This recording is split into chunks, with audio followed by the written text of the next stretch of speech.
Eu non cheguei a conocer, bueno, moitas gracias por estar aquí, xa vexo que estamos moi ben acompañados. Non cheguei a conocer a miña abuela de Portela, nin a miña abuela de Arcos. Agora doume conta de para que non as conocín, porque xa tiño o Antonio e o Pepe que fan de abuelas. Eu ben sei que prometín xa fai meses non volver a escribir.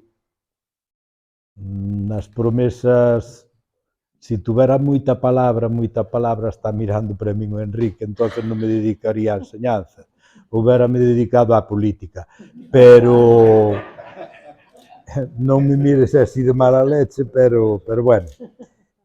Coñecín a Pepe, como moi ben contou el, xa fai moitísimos anos, que me dixo o director aí de Valdegodos, ven un rapaz aquí de Rodileira, e a primeira imaxen que teño cando fun conocer a Pepe, que non o conocía, é que nos recibiu a Germán e a min,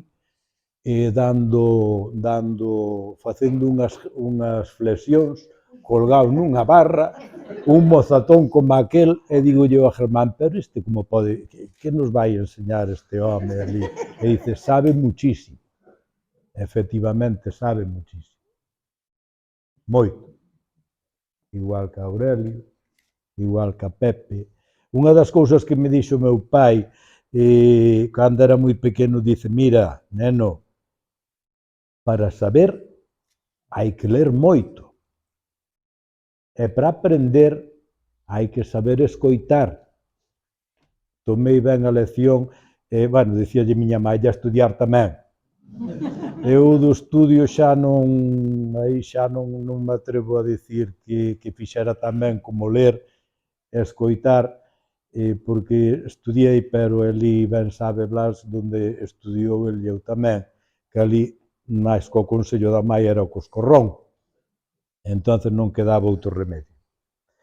É verdad que non volvín escribir máis, porque isto xa son contos que tiña guardados e que non pensaba rescatar, pero deronme pena. Algúnas veces falaban comigo e dábanme pena deixalos aí. Fai uns días, lendo este libro que escribiu un rapaz do Barco, pero os abuelos eranlle de San Vicente e outros abuelos son eranlle de Casallo e máis da Baña. O libro é precioso, El último guarda de la mina de Valborraz. Se alguén o quere comprar no Barco, a min vaime dar algo por falar algo del. Pero non o traigo solo ou por eso, senón porque me chamou a atención que un rapaz dunhos 23 anos que ten, escribir estas cousas que veñen tan ben neste momento que estamos falando de contos antigos e de contos das cousas que se perden.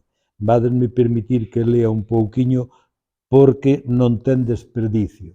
O rapaz ten 23 anos, me parece, chamase Cristian Barrio Fernández. Fernández é o tino de San Vicente, que o conoceredes casi todos porque tuvo moitos anos o bar Chambrai do Barco, el e a súa muller. La infancia en los tiempos postmodernos dista mucho de lo que fue cualquier tipo de infancia de antaño.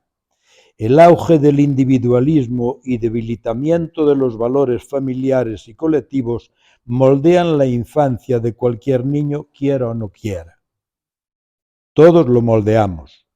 Todos en mayor o menor medida nos hemos visto envueltos en ese tsunami que arrasó de golpe el mundo construido por nuestros padres y abuelos y que alcanzó su punto más álgido de desarrollo a todos los niveles en los años 90 del siglo pasado. A partir de entonces se abrió una etapa de decadencia, de degeneración de las sociedades humanas a nivel económico, moral y de valores, sin negar el obvio desarrollo de los planos científicos y tecnológicos. Y vemos cada vez más individuos flotando en la metafísica, robotizados, carentes de cualquier apego a los valores familiares, nacionales y culturales, carentes de disciplina, de costumbres, condenados a la indefinición permanente y a la abstracción en busca del placer en la propia realidad. condenados a unas relaciones laborales, y personalmente líquidas en definitiva. En muchos aspectos nos encontramos ya viviendo una distopía absoluta que hasta el propio Aldous Huxley le hubiese costado imaginar. Si me tembla algo a voz, disculpades, é que eu pensei que non me poñía nervioso, pero resulta que sí. En tal contexto, ya no se escuchan de igual manera las historias de los mayores, se percibe un desprecio criminal por el pasado, se eterniza el presente y el pensar en el futuro genera automáticamente ansiedad. De ahí tanta enfermedad sobre la ansiedad incluso en niños pequeños. Ello, acompañado de una falsa búsqueda del placer que se pone de manifiesto en numerosos componentes propios de una educación tóxica, entre la que podríamos destacar el banal uso de las nuevas tecnologías y el poder de los medios de comunicación. Lejos de ser una crítica tecnófoba, el abuso de las nuevas tecnologías acaba privando a los niños y niñas y jóvenes de la esencia de diversas facetas de la vida. Una de ellas es la de sentir la sabiduría vital que transmite cualquier persona mayor cuando cuenta unha historia.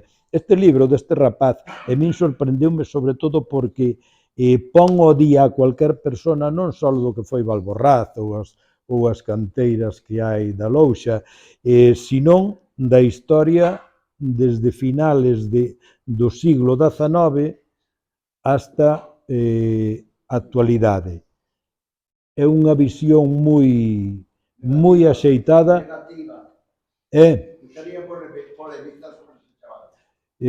Non, eu non son...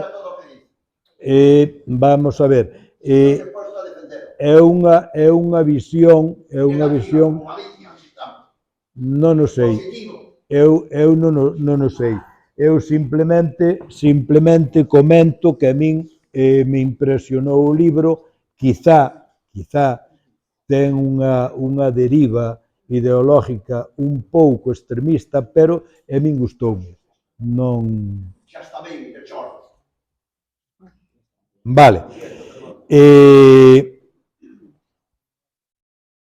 Eu sabía que na presentación, estando estes tres pájaros aquí, iba a salir o tema do museo. O Pepe debeuse olvidar, pero xa está ben co dichoso museo, en cualquier sitio que se vai, que non hai un museo comarcal, pero para que queremos realmente un museo comarcal? Porque total aquí temos, pero en realidad, que temos? Pois non o sei. Non sei se... Efectivamente, o museo, eso mesmo é o que penso eu, o Museo do Pepe e o Museo do Bautista ali arriba que ten un montón de maquinaria. Bueno, entonces eu non vou a falar máis do museo porque xa vexo que non ten así como moito sentido. Pido permiso para falar un pouco. Vale, un momentiño. Pero deixa acabar. Nós temos un guión... Perdón. Non queres saber, non queres escuchar na relatividade da ciencia. Por favor. Damos en Galicia un guión común de falar un técnico de Galicia. Temos un guión e temos que adaptarnos a él. Nós temos un guión e imos falar un guión. Sí, pero ainda estamos na presentación do libro de David. Tócame a mí, perdón. Pois temos para facer museos e temos para outras cousas. Temos uns concellos que están traballando, en Casallo estáse traballando en arqueoloxía, o Concello de Larou estáse traballando, en Castrillón están salindo de restos moi interesantes. Isto non estaba no guión, Estaba. Pois non me dixeches. En Larouco estáse traballando no Castrillón e está dando unhas restos moi interesantes tamén, aunque son excavacións moi pouquiño que se fan, están facendo catas, pero con pouco que se está facendo é algo. En Vilamartín estáse facendo tamén, no Castro de Valencia do Sil, xa levan 2 campañas ou 4 xa, como escapa o tempo. Estuvemos Ferrer e máis eu, Despois tuveron os Sputnik, nós ya les outras 3, vale. Teñen intención de seguir todos eses restos que apareceron cando os escarbadores, que está aí Miguel Ángel, que foi parte dos escarbadores, Aurelio tamén foi algunha vez con eles, todo ese material que se está olvidado do mundo, moito del desaparecido, despois o que está salindo na actualidade en Valencia do Sil, pois salen cantidad de cousas moi interesantes. Aparte, pois temos por aí sembradas aras romanas, hai unha de Viloira, hai outra en Santurxo, en Millarouso, hai outra que apareceu do Talleres Meleiro dedicada dun centurión da Legión Sétima Gémina ao dios Atilaeco, ou Eleeco, igual. Hai varias cousas por aí sembradas, hai capiteles, hai basas de columna, e hai cantidad de cousas escondidas e reaproveitadas por aí, a mesma lápida da funeraria de Flavio Pompeyo Reburro, que está pegada á iglesia da Rúa Vella, está coberta cun cristal, pero iso non é seguridade para unha peza tan importante para a historia de Valdeorras, que nos fala do primeiro Valdeorrés.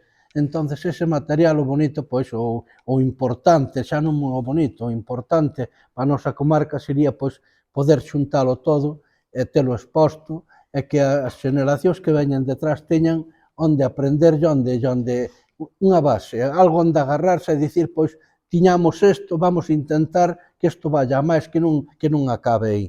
Creo que me chego, aí acabo xa. Bueno, eso, ahora toca a Antonio, me parece. Eu dicir algo con esta, olvidou-se de cortar o que quería cortar. Estamos presentando un libro de contos. Fixe un pouco